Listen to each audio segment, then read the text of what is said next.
She never said the exact words at first, but the message was unmistakable. I meant nothing to her. Every glance, every tone, every silence confirmed it until it became impossible to deny. In the beginning, I tried to convince myself I was imagining it. Maybe I was reading too much into her coldness. Maybe it was stress or exhaustion. I kept making excuses for her. But excuses turned into a pattern. A roll of the eyes when I spoke, dismissive replies to my messages, disappearing for hours with no explanation. What I told myself was space became distance. That distance became a wall. And behind that wall, the love we once had simply vanished. I still remember the day everything snapped into focus. I had left work early to surprise her, to mend the growing gap between us.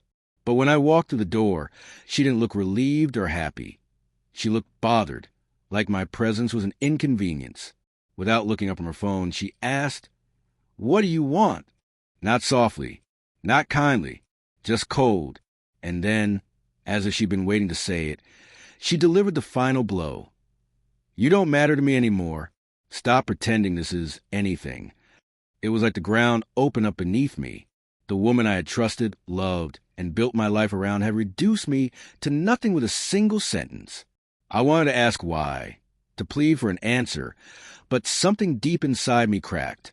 I couldn't keep fighting for someone who had already let go. So I stopped reaching out first. I stopped planning our evenings.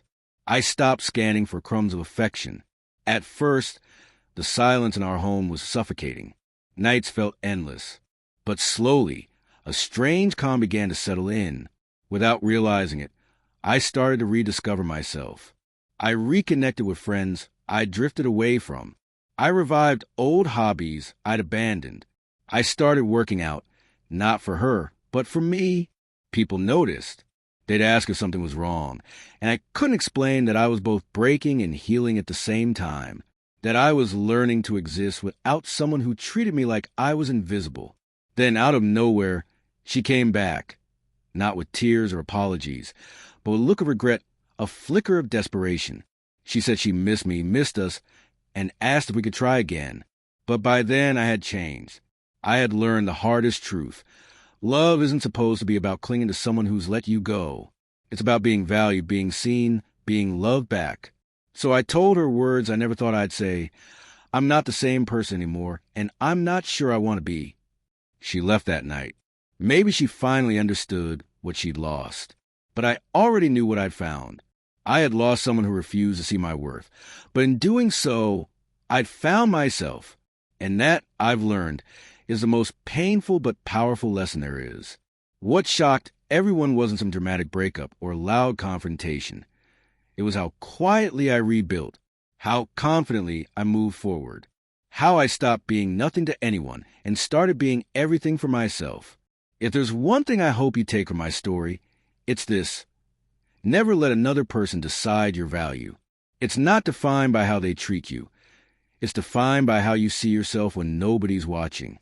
If you're stuck in a relationship with someone who makes you feel invisible, you don't have to stay there. The moment you stop chasing the person who stopped caring is the moment you start reclaiming your power.